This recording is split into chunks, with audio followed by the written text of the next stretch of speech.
Did I really save 100,000 British pounds to buy my first property? Yes, I did. The title isn't a clickbait. In this video, I'll be showing you how I was able to do so as a single person and sharing tips on how you can do the same as well. So let's get straight into it. First of all, let me introduce myself. My name is Lize. I'm a British Nigerian photographer and author based in London, UK. The first, I'll go over my job history. The second, I'll share how I utilize government schemes. The third, I'll share, the sort of savings account I use to give me high savings interest rates. And then the fourth, I'll be talking about my mindset and values. So one, I'm going to go through my job history. So as of 2020, I was only self-employed. And so at the start of the year, I just returned back from traveling and I wanted to get a job to enable me to like sustain myself while I started my business. I'd invested in business of photography, education. And so I was trying to implement things as much as I could. I remember going for an interview and just after the interview, I felt it had gone well, and I was on my way home. My mom had called me. I was like, "Oh, did you hear? They just said it on the news. We're going to go on a national lockdown." As soon as she told me that, I just knew whether I thought the interview had gone well or not. That was the end of that because business is not being sure what was going on, worrying about to start hiring new people, and that eventually is what happened. All the places I had done interviews, I had done 3 interviews during that week anyway. They're all like, "Oh, we're gonna get back to you once things have calmed down. We know what's going on." So anyway, the whole of 2020, I didn't get a job. I even took it out of my mind.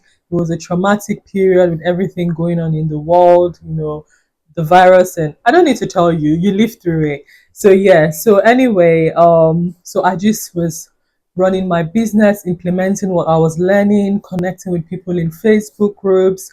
Whenever the lockdown was over and opened again, I would have few shoots here and there. It was a struggle that year. It was a disappointing year because I felt 2020 for me, I turned 30 that year as well. And I've always been the person actually looking forward to my 30th birthday because my debut novel, The Returnees, was coming out.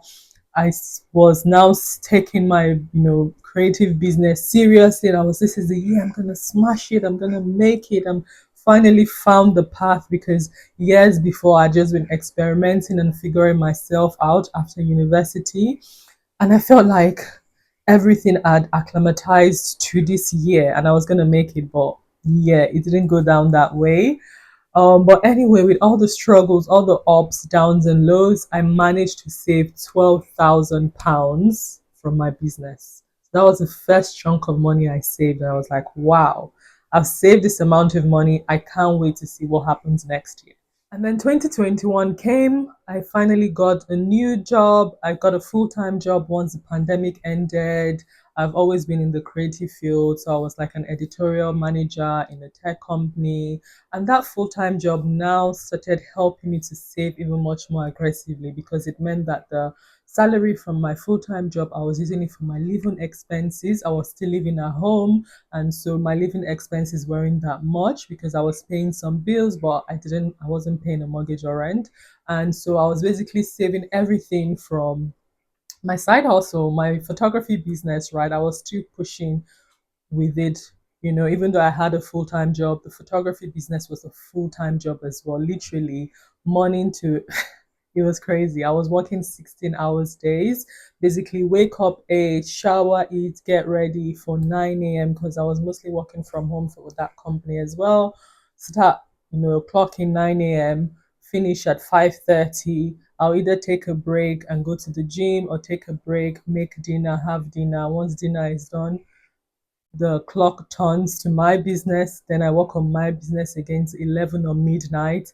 And that was just repeat, rinse and repeat every day. So it was non-stop. And at the end of 2021, I was able to save £18,000 in total. So that was 2021. So now I had saved 30K and I was like, oh my gosh, this is the most amount of money I've ever had in my bank account. Keep going, keep going. 2023 came along. So I'd actually moved out by 2023. So I now had rent to pay, but this was also a good decision for my business. And anyway, I was still working in that company. I forgot to say, yeah, in 2023, I came. No, in 2022. Sorry, I'm mixing it up now. In 2022, I reduced my hours to 4 days. And then in 2023, I still kept on pushing, working, working. But I was just like, the toll was taken on me. Even like my manager and teammates were like, "Girl, you work hard." Because at this point, they knew I had a business. I'm not sure how much they knew the business was doing because I never told them. They probably thought, "Oh, that photography thing she does." I mean, they were seeing me. I was being featured in The Guardian. I was on BBC, so they knew I was doing stuff. But the monetary side, I don't know if they had a clue, and I was not bragging or making any noise about it. I was just doing my hustling with my head down. Anyway, 2023, I decided to go down 3 days.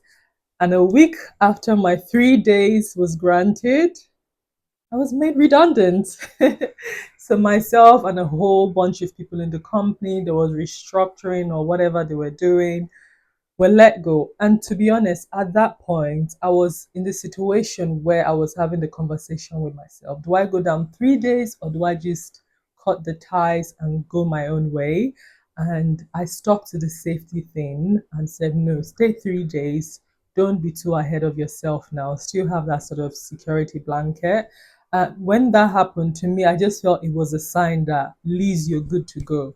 You can let go of this other and focus on your creative journey, your creative business. So it was almost like I took a different decision, but you know,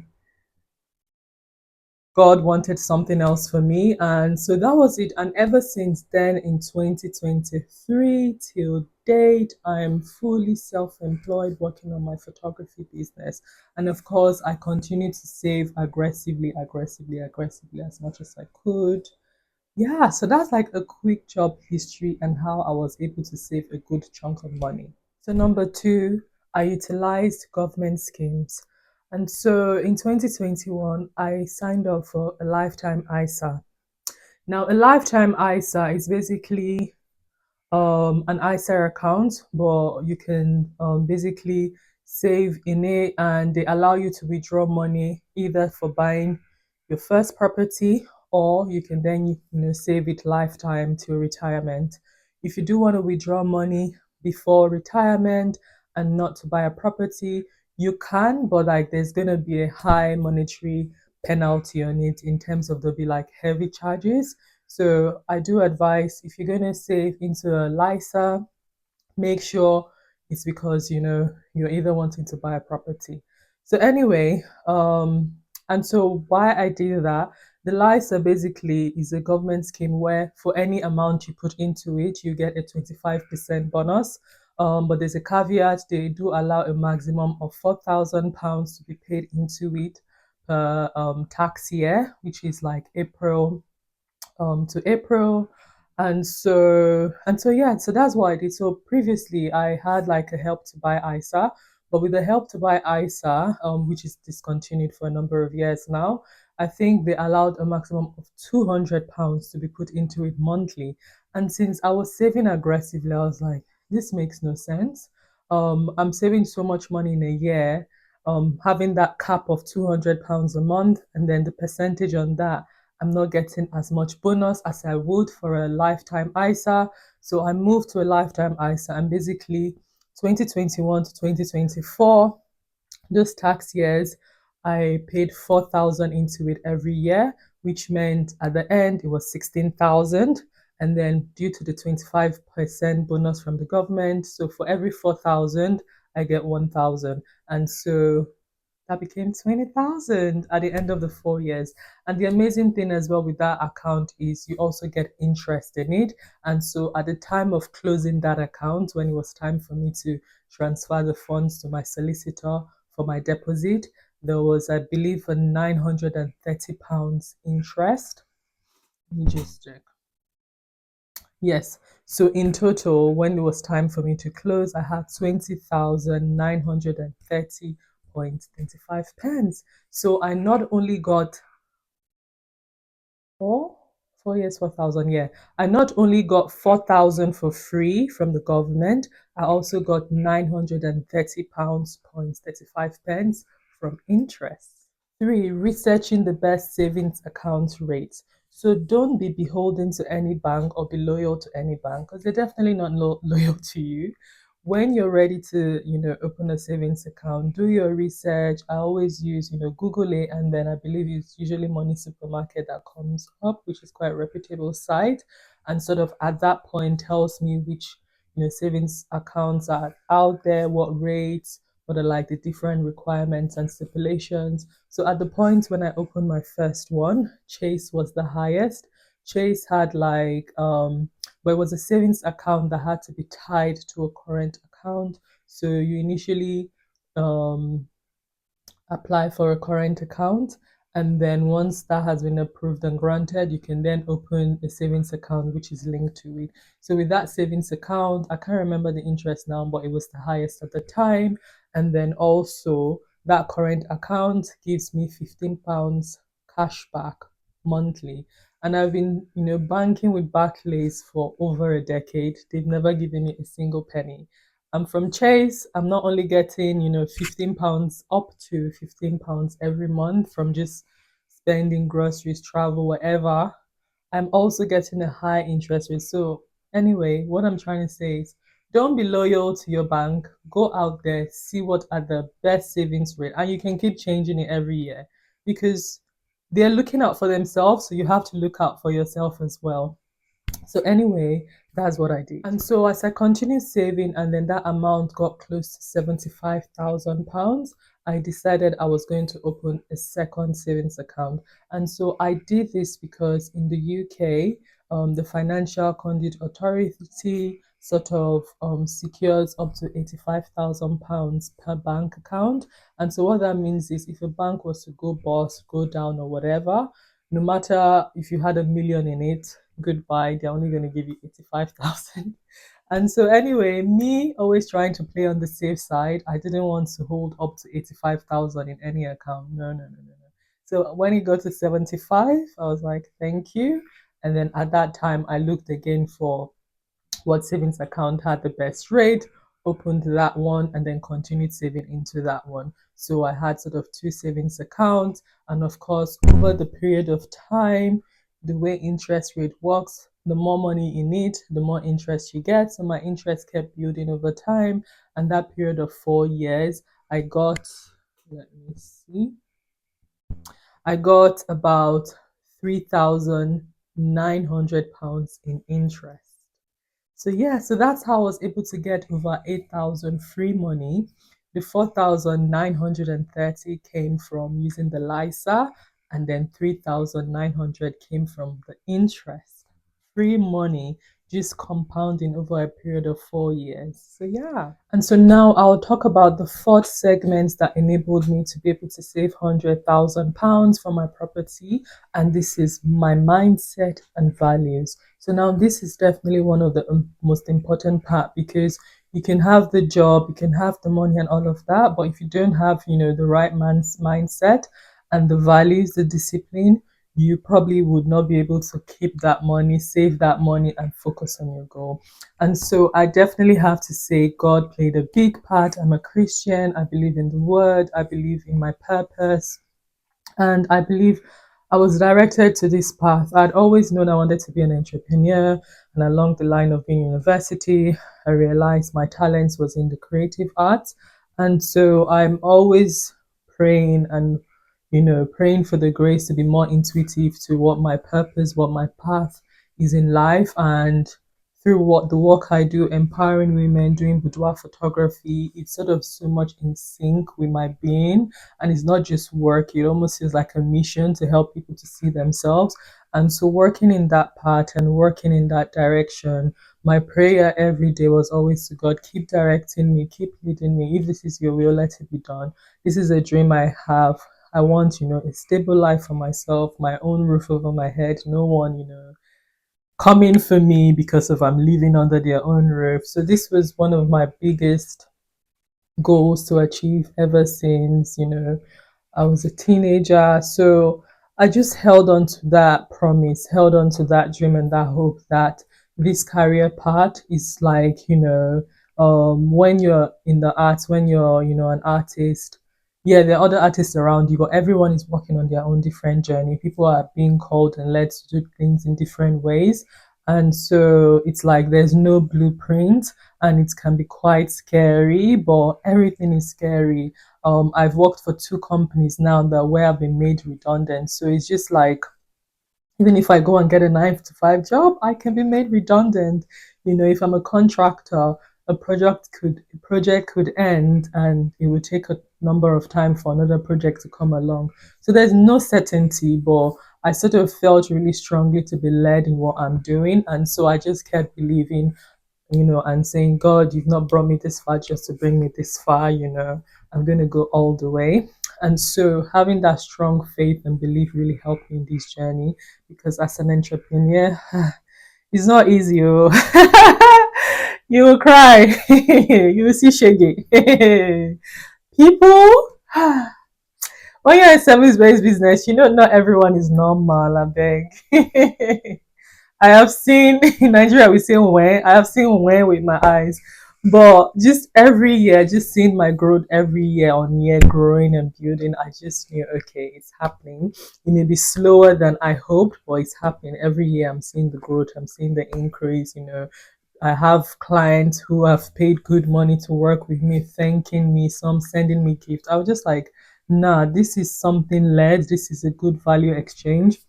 So anyway, that faith and belief was one thing. Mindset as well in 2020, being in other groups and just learning from other people, I started opening my mind up more to abundance and sort of changing my mindset around money, working on my money blocks. So now, if you don't know what money blocks is, I'm going to leave a card up above of a video I talked about how to like overcome your money blocks. Make sure you check that out because we all do have it. We all have these conceptions and things we think about money, and that goes on to affect how we behave, how we earn, what we think we're capable of. Anyway, opening myself up to all of that, talking to other people in the photography industry who were making bank, doing well, exceeding, and I was just hearing numbers. I'm like, what? You're making 3,000 per session, you're making 2,000 per session, you're not a struggling artist because when I finally realized I was gonna be like I had the talent to be an artist, my worry was like, oh my gosh, I don't want to be a starving artist. I want more for my life. And so I was in this sort of community where I was learning the tools to actually equip me to understand the business side of photography. Is one thing to be an artist and to focus on the visuals and the presentation, and it's something else to also wear that business hat, like I like to see, like two different roles. And know your numbers, know your strategies, and know things that will help you. So anyway, opening my mindset up to all of these things, soaking in more information. Now I started saying affirmations, daily affirmations, money affirmations.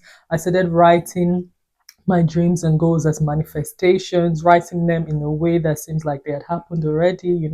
This year I've already made 6 figures. Just speaking life into myself, basically, speaking light into myself, speaking growth. So, all of these things I was working on in tandem to like hustling and working hard. And so, other values, I also had to be very disciplined. I think when it comes to discipline, I have an advantage where I feel the way I was raised in Nigeria really helped. Schooling in Nigeria is not for the faint-hearted, man. You have to be in school on time. If you're not on time, it's not your parents that get called or your parents that get like sort of threatened, oh, we'll call the locals or nah, you are the one that is gonna get punished. If you come late, you're gonna like pick all the fallen leaves in the compound and stuff. You're gonna kneel down, you're gonna serve punishment. So this I'm not saying all of those things are good, but I'm just saying that sort of like upbringing really instilled discipline in me. Like we'll be given homework, it needed to be done and submitted the next day. I remember coming here and starting A levels. I will be given homework, and we had 2 weeks to do it, and people would still not do it. And I'm just like, what is going on? You've been given 2 weeks. I grew up in a system where you would get homework from 3 different subjects, and they all wanted it submitted the next day. That means your parents didn't even have to chase you. You yourself, you have to get home, eat, have dinner, and get studying because you had things to submit the next day. Anyway, that sort of regimented discipline, things had to be done. You had to like really be self motivated and driven, really helped me. Now, of course, not everyone who has gone through that process has that discipline. I mean, I'm not saying all Nigerians are that disciplined. I'm sure there's some people who still procrastinate and the rest of it. But for me personally, I believe my roots in discipline come from that. Like I can procrastinate, I can play around, I can be lazy, I definitely can. But I also have this mindset where I can say to myself, okay, procrastinate all you want, be lazy all you want, but I give myself a deadline on the 15th of so month, which is like in the next 4 days, you have to have done that tax by then. I don't care if you like play around, procrastinate, but on that date, it has to be done. And once I say that to myself, like I do not flounder on my own deadlines. And so I could be messing around, playing around, procrastinating, and it's drawing up to that deadline I've given myself. But that night to the deadline, I will not sleep. I'll be up till midnight until I finish it because that is my deadline.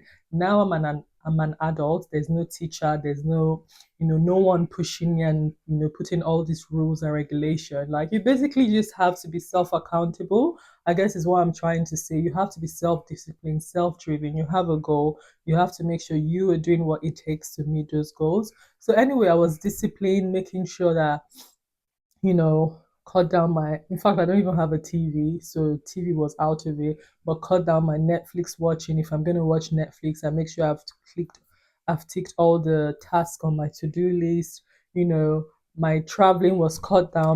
Hello guys, so basically my audio recording cut off at this point and I didn't realize.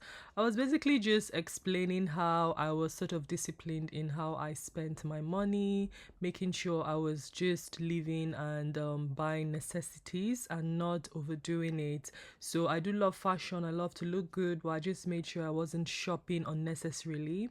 Also going out, I wasn't just spending lavishly and all of that.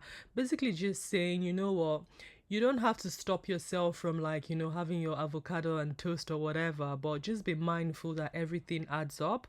And so for example, when I was still working at an office, I would have a dedicated day where I would have paid lunch and paid breakfast. But apart from that, I always took breakfast with me to work and also had a packed lunch. So that way I could make sure I wasn't just spending, so much money on lunch, because we all know in London, lunches from the Itsus and the Wasabis and the likes are expensive. So just be wise with how you spend. So yeah, there we have it. Those are the 4 different segments that enabled me to be able to save aggressively, to save 6 figures in 4 years. Now I know some entrepreneurs may say, oh, that took way too long to save up. While some may say that's a lot of money to have saved in 4 years. Everyone's journey is different, but this is my journey, this is my experience, and I'm so glad I was able to do it. So over to you. Is buying a property a dream of yours? If you love to learn how to become a profitable photographer, you should check out my ultimate business photography guide, which I've left in the description.